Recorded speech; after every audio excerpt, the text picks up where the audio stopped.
We cleaned out these beds with weeds and leaves. We've blown them out like 4 or 5 times today, and more leaves keep coming in from the neighbors and falling from the trees, but they are clean. And we've tried to cover up the irrigation wires, pulled weeds from the driveway. Over here we trimmed up the shrubs, cleaned up the planters. Over here we filled in soil for a lot of these flagstones because it was low, so we filled those in the whole way across, making sure that there was still good drainage, and we washed them off and let it dry. We trimmed up those boxwood hedges so that they are perfectly straight. We deadheaded here, leveled all the soil, pulled weeds in the driveway, leveled out soil here, and especially in this little pocket.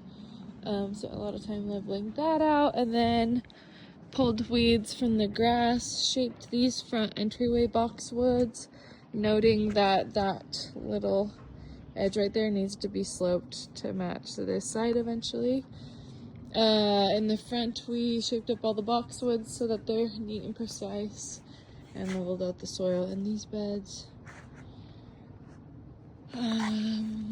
We removed the dead laurel that was in that corner, pulled out all of the volunteers that we've seen, leveled out this bed, and pruned back. We trimmed plants that were in the walkway, clearing out window wells as our last task before we ruffled the beds once more. But I also took soil from this walkway and filled in here, hiding all of the irrigation lines, making sure it's all level.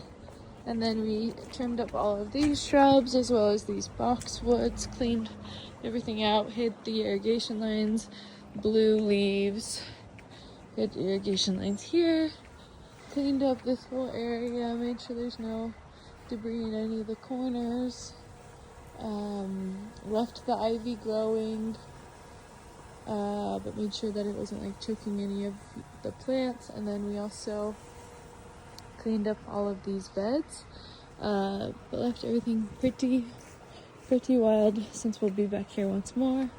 Cleaned out this area with weeds and made sure that the irrigation lines were covered, and then same for this area back here.